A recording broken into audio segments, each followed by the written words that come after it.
jours, vous avez la chance de découvrir des professions, des métiers, des parcours d'orientation à laquelle vous n'auriez pas forcément pensé.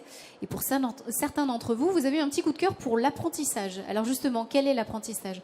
Comment est-ce qu'on fait un contrat? Comment est-ce qu'on va voir les entreprises? Comment on trouve un centre de formation? Nous avons une jolie brochette cet après-midi pour vous donner toutes les réponses parce que l'apprentissage, ils le connaissent au quotidien.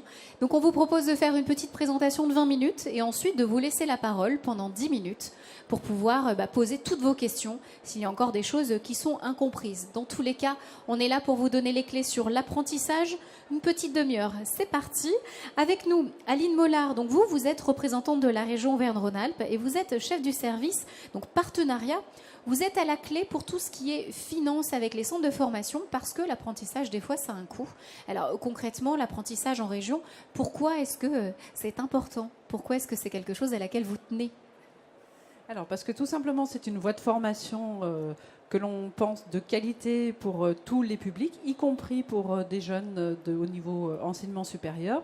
Et c'est la raison pour laquelle, en fait, la région soutient et crée des sections de formation par apprentissage, plus de 1000 sur l'ensemble du territoire Auvergne-Rhône-Alpes, et que l'on finance les établissements en tant que tels, enfin les bâtiments, l'équipement, les laboratoires à l'intérieur, mais aussi le corps enseignant et tout un tas d'aides pour rendre attractive cette voie de formation. Voilà, on va le voir que ça soit au niveau du matériel, d'avoir des bourses pour la mobilité aussi.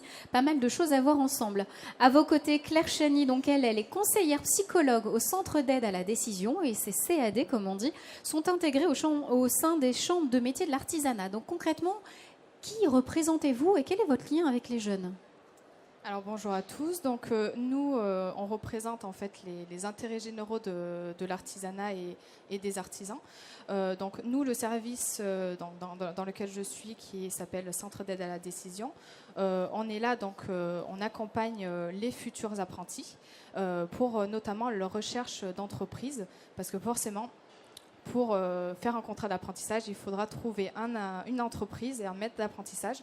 Donc nous, on est là pour mettre en relation les entreprises qui recherchent des apprentis et les apprentis qui recherchent des entreprises. Voilà, et on va voir comment vous faites avec un listing, les rencontres, les journées portes ouvertes et surtout des mini-stages. Ça, c'est important. Allez, on a aussi des jeunes qui sont là pour témoigner parce qu'on fait le choix de l'apprentissage. Avec nous, Brian Sabiotte. Donc vous êtes apprenti Bac Pro donc en mécanique et vous êtes rattaché à la MFR de Saint-Martin-en-Haut. Alors concrètement, quel est votre âge et depuis quand est-ce que vous avez mis un pied dans l'apprentissage?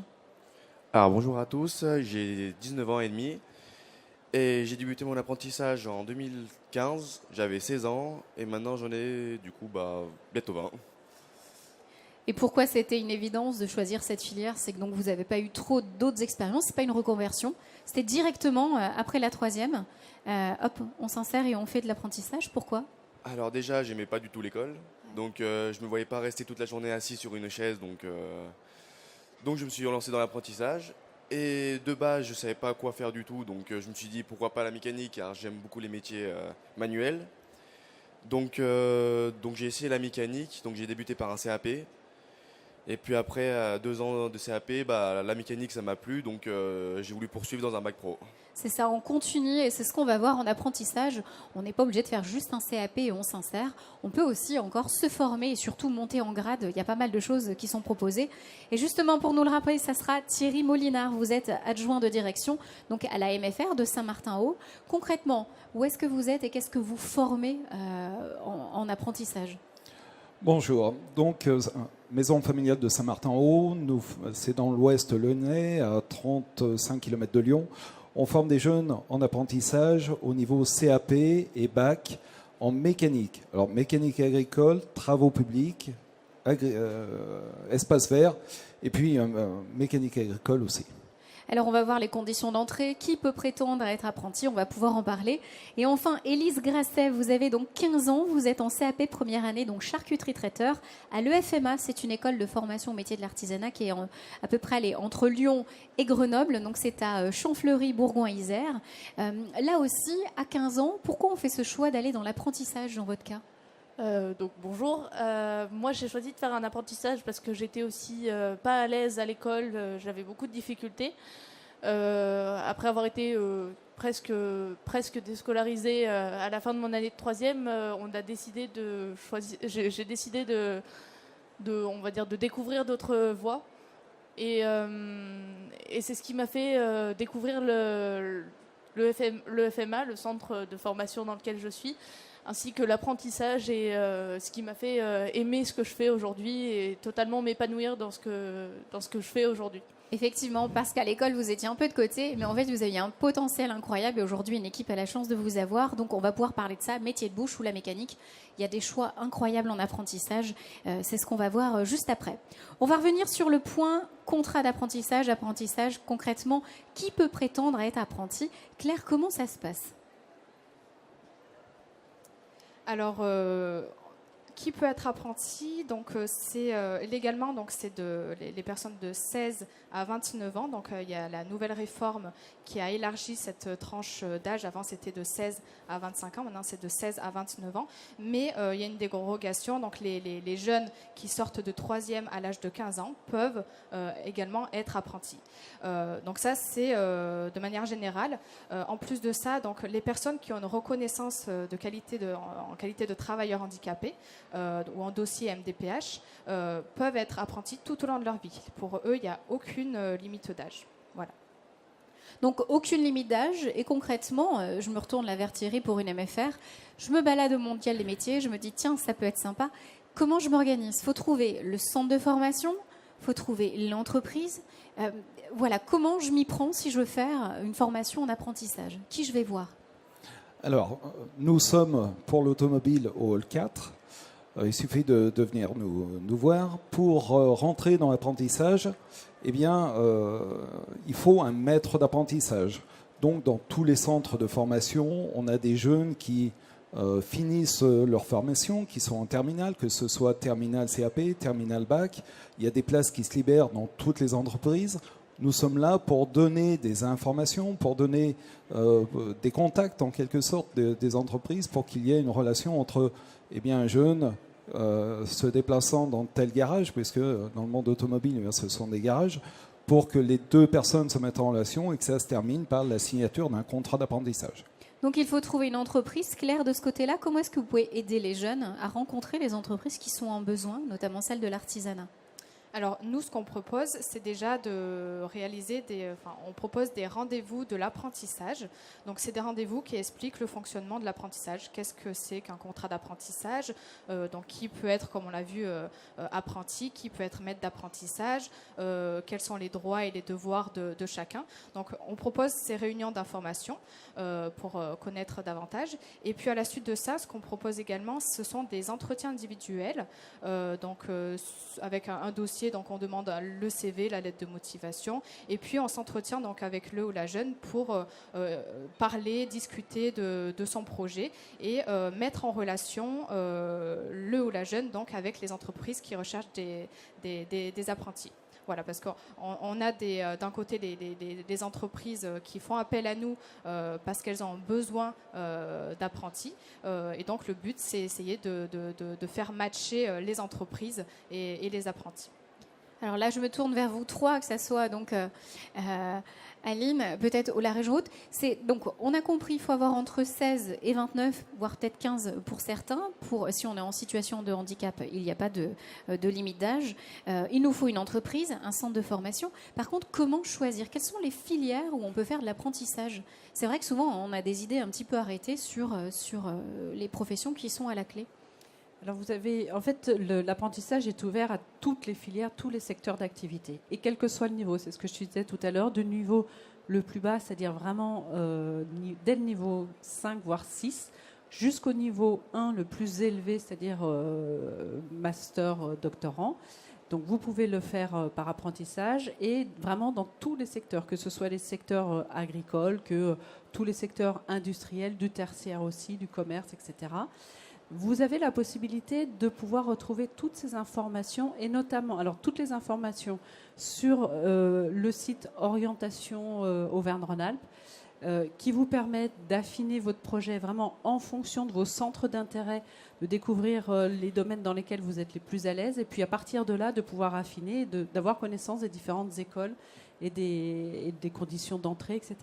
Et vous avez aussi un autre site internet qui est extrêmement important et intéressant, c'est Nos Talents, Nos Emplois, et qui est vraiment une bourse en fait d'emploi dans laquelle vous avez les entreprises qui déposent les demandes de contrats en apprentissage. Et c'est là aussi très important, au-delà aussi des journées portes ouvertes des écoles, enfin en tout cas des CFA, voilà, c'est différentes voies d'entrée pour découvrir l'apprentissage. C'est ça, il va falloir mener de front deux recherches, le centre de formation et trouver aussi l'entreprise. Des fois, le CFA va vous aider ou l'entreprise vous accepte et va vous aider avec les centres avec lesquels il y a un partenariat. Donc ça, c'est sûr.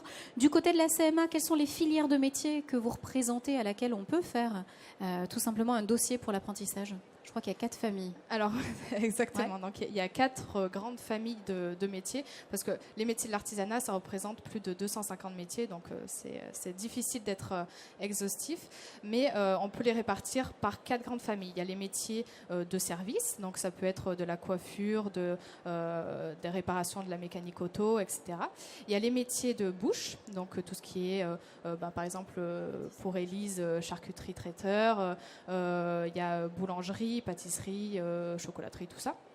Il y a également donc les métiers de la fabrication, que ce soit pour tout support fabriqué, du travail du cuir, le travail du verre, le travail du bois, et voilà, c'est tous les supports qui sont représentés. Et il y a la famille de métiers. Alors, j'ai oublié. Les métiers de la fabrication. Oui, alors je l'ai dit, la fabrication. Il y avait les métiers de service, les métiers de bouche, métiers du bâtiment et de la fabrication. Ça fait 4. Ok, bon, j'ai tout dit. Voilà. On était bon, effectivement. Et donc, vous aviez noté, effectivement, que toutes ces filières sont accessibles du diplôme CAP jusqu'au diplôme d'ingénieur, donc réalisé en alternance. Donc, l'apprentissage, c'est pas forcément 1 ou 2 ans et hop, on est dans le monde du travail. On peut faire un long parcours de 5, 6, 7 ans, effectivement, dans certaines filières. Alors, généralement, quand on voit toutes les palettes de métiers, c'est dur à savoir ce que l'on veut faire. Moi, j'ai 2 guides à vous proposer. L'ONICEP, juste en face, vous propose le DICO des métiers. Souvent, on se dit, bah oui, les métiers, oui, j'en connais, fleuriste, mécano, il y a quoi, pompier, je vais être quoi, infirmière. Il y en a plein d'autres aussi qui sont intéressants. Donc là, on vous propose un dictionnaire avec la définition et la façon dont on peut aller à ce métier-là. Beaucoup sont en apprentissage, donc n'hésitez pas. Et surtout, la pépite, là, c'est gratuit, un guide de l'apprentissage où il y a vraiment tous les centres de formation, toutes les filières métiers qui sont représentées. C'est l'ONICEP qui le fait avec la région. Et là, tout aux sources sur le centre, vous pouvez l'avoir. Donc ça, c'est déjà bien. Autre technique peut-être, c'est de faire des stages, c'est ce qu'on conseille. Et là, je sais qu'aujourd'hui, les chambres consulaires, donc une chambre consulaire, ça peut être la chambre de métier d'artisanat pour laquelle travaille Claire, il y a aussi la CCI, chambre de commerce et d'industrie, et la chambre d'agriculture qui vous propose des mini-stages avec des conventions. Donc au-delà du stage de 3e, on peut pendant les vacances scolaires, de 1 à 5 jours, profiter d'une entreprise. Est-ce que ça, on peut en parler? Parce que c'est une façon de découvrir peut-être sa future entreprise pour l'apprentissage ou sa future filière. À vous, Claire. C'est ça, donc oui, en effet, il y a le stage obligatoire de 3e, mais des fois, on veut regarder, observer d'autres milieux de stage. Donc pour ça, en fait, nous, on propose des conventions de stage pour des stages qui se font hors période scolaire, donc pendant les vacances, même pendant les vacances d'été.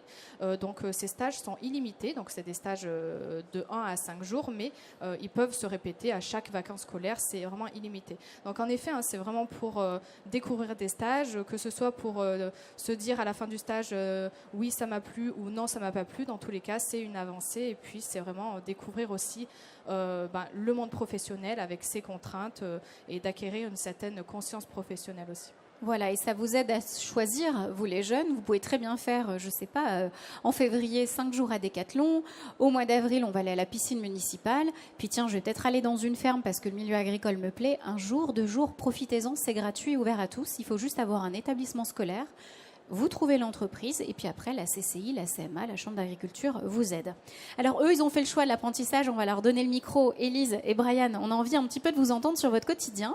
Alors, Brian, de ton côté, toi, tu as tout de suite choisi de faire l'apprentissage. Pourquoi, comment? Alors, la mécanique te plaisait, mais grosso modo, à quel moment tu as dit, allez, je sais que c'est fait pour moi et je pars dans cette filière. Comment est-ce que tu t'es organisé entre le centre de formation et l'entreprise?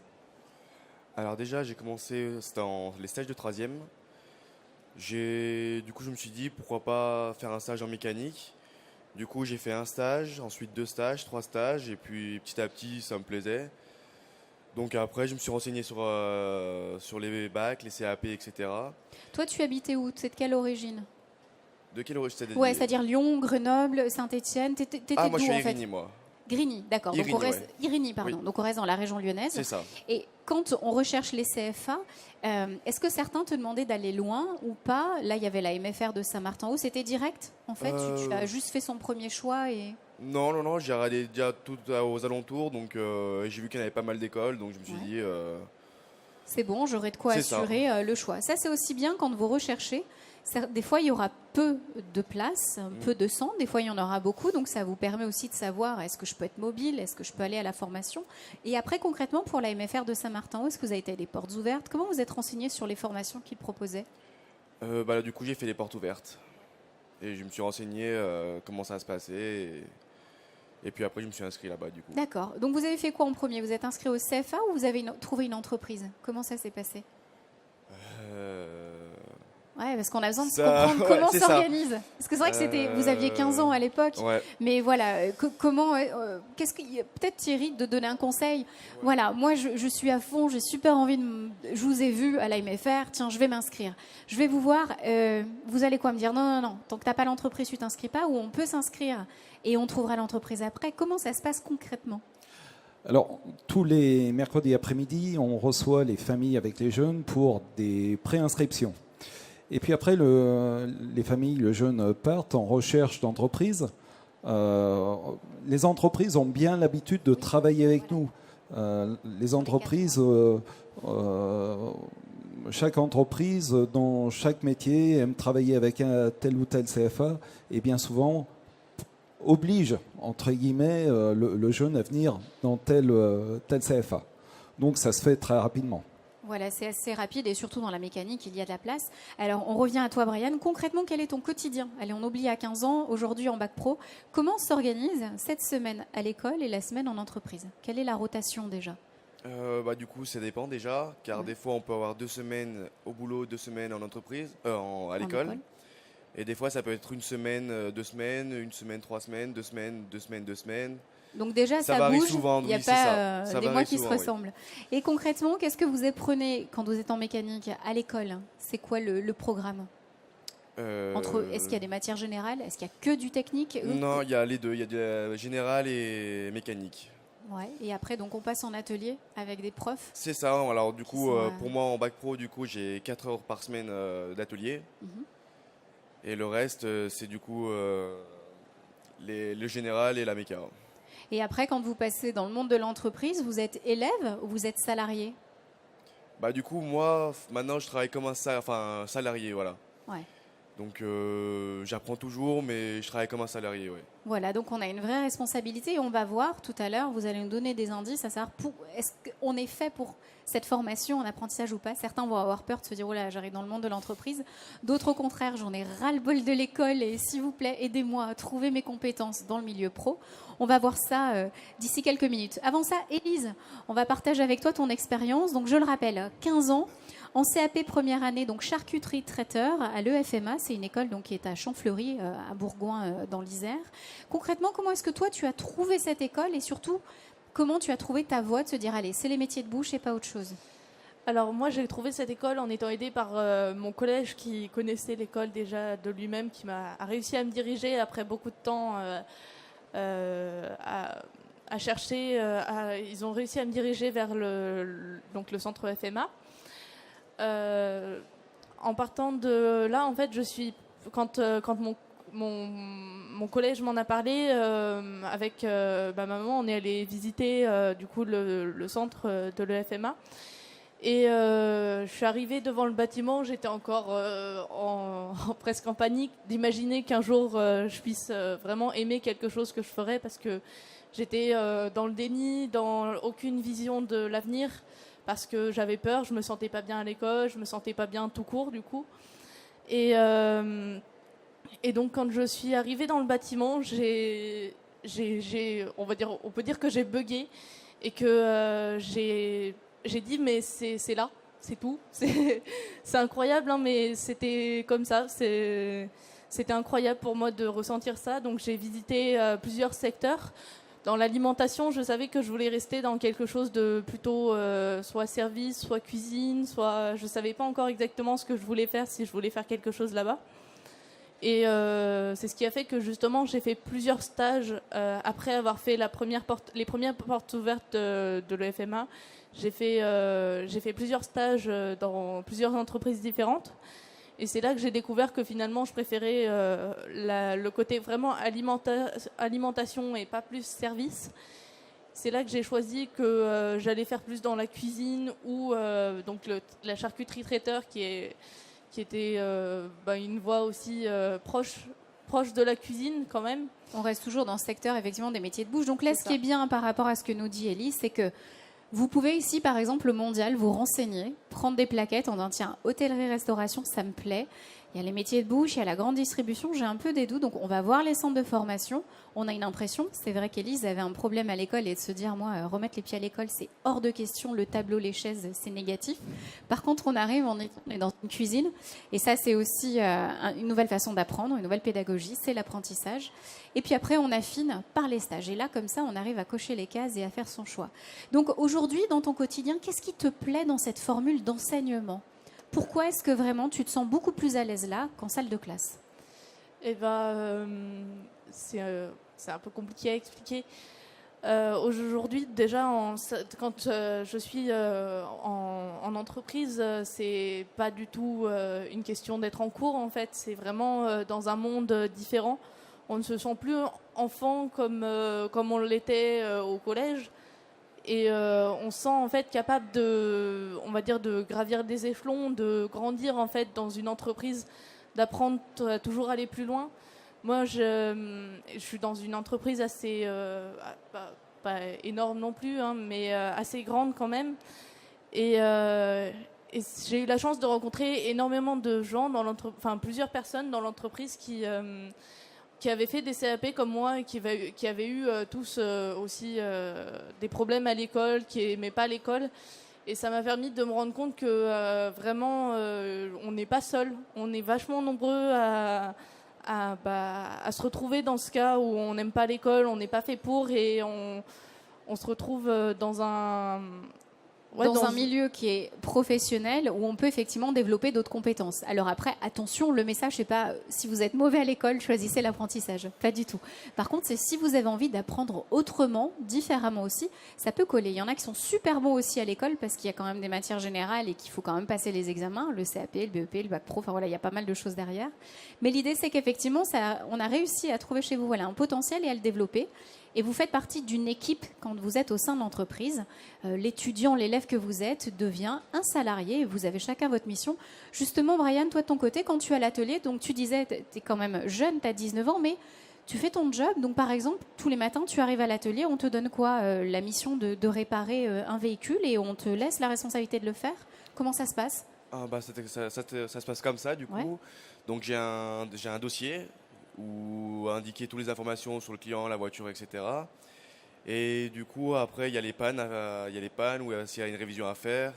Et du coup, après, je prends la fiche et je vais récupérer le véhicule, je le rentre dans l'atelier et je m'en occupe. Et donc ça, c'est plutôt une fierté ou c'est une pression de se dire waouh, j'ai des responsabilités, en fait là je suis au boulot quoi. Comment ça se passe dans la tête ça, ce côté professionnel C'est plus une fierté parce que du coup on voit que l'entreprise me fait confiance et me laisse du coup la voiture et gérer tout parce que du coup de temps en temps, ils surveillent, mais la plupart ils surveillent pas parce qu'ils me font confiance, donc je la rentre, après je chine les papiers, etc. Et après Ouais, et ça souvent c'est ce qui ressort, cette fierté qu'ils ont de se dire maintenant je sais faire, c'est bon, ça je gère. Donc ça c'est vraiment bien, alors que des fois quand on est à l'école, oui on a eu 18/20, c'est bien, mais on a déjà oublié en fait, alors qu'un savoir-faire c'est assez important. Merci tous les deux pour partager un petit peu votre quotidien, donc cette alternance école-entreprise. Là je me tourne vers Claire et peut-être aussi Thierry. Comment savoir si on est fait pour l'apprentissage ? Parce que des fois, quand on a juste 15 ans, de se dire je vais mettre un pied à l'entreprise, c'est un peu flippant. Alors oui, on peut attendre le bac, mais comment savoir si on est fait pour ça ? Quels sont les points communs des jeunes qui viennent vous voir ? Thierry ou Claire, dites-nous. Alors, je crois qu'il faut aimer le métier. Et puis, il y a des jeunes qui ont envie de rentrer dans le monde professionnel rapidement. Et l'apprentissage, ça facilite la vie. C'est pas ne plus être en permanence sur les bancs de l'école toute l'année. C'est que quelques semaines. Et il y a des jeunes qui ont besoin de passer du scolaire à la vie pratique, et ça, c'est important pour un jeune de 15-16 ans. Et est-ce qu'aussi, si on s'est trompé à 15 ans, on a fait un CAP par exemple en mécanique, et j'arrive à 18-19 ans, je me dis là, je vais peut-être me réorienter, j'aimerais bien aller vers l'aéronautique ou peut-être plus la métallurgie. Est-ce que c'est possible aussi de revenir en arrière? Ou est-ce que non, bah voilà, 15 ans, tu as choisi ce métier, c'est comme ça? Alors, il est très possible de changer de métier. À partir du moment où on a un CAP, un bac, on garde le bénéfice des matières générales. Donc, on passe sur un autre métier et on va réduire le temps de formation de 3 ans à 2 ans ou de 2 ans à 1 an, si besoin. Voilà, donc n'ayez pas peur, vous pouvez vous engager et ça, les diplômes servent toujours de niveau et ça, c'est pas perdu, il y a des matières générales, donc ça sert. Claire, je reviens juste vers vous pour savoir quels sont les points communs avec tous ces jeunes et surtout, vous connaissez les entreprises, vous savez comment les jeunes font leur CV, leur lettre de motivation. Quels sont ceux qui trouvent souvent très rapidement leur entreprise? C'est quoi leur point commun?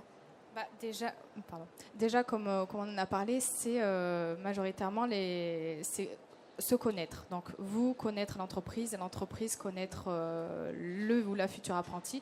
Et donc, ça, quand on a parlé, oui, avec les stages, c'est vraiment possible et c'est valorisé par les entreprises parce que voilà, il y a ce temps un petit peu d'adaptation de chacun, voilà, pour permettre de se connaître chacun.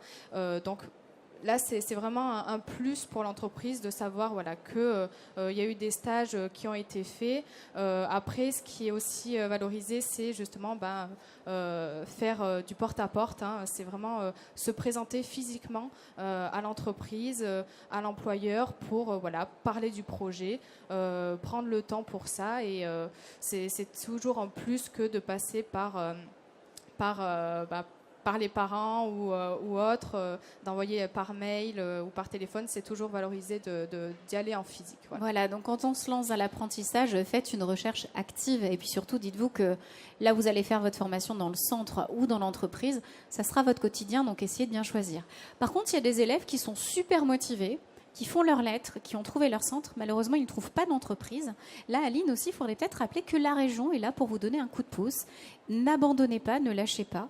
Il y a quelque chose qui vous est proposé. Oui, tout à fait. Vous pouvez toujours intégrer effectivement un CFA du moment où vous avez été accepté en tant que futur apprenti.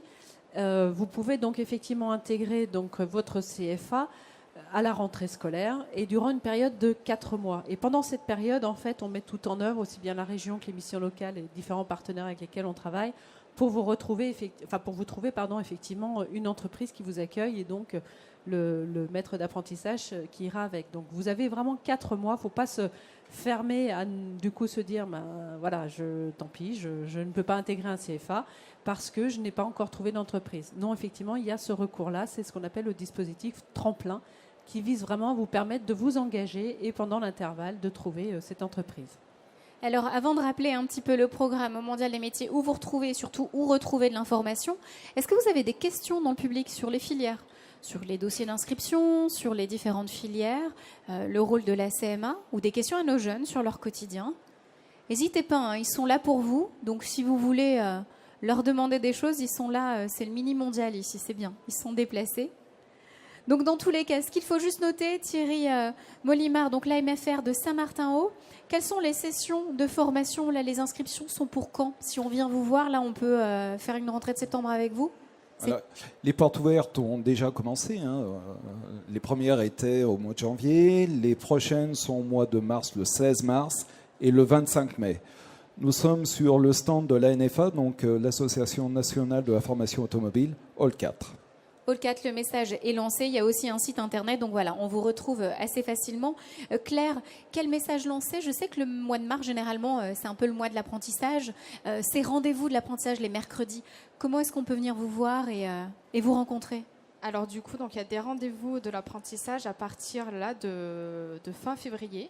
Donc il y en aura toute la semaine jusqu'en septembre.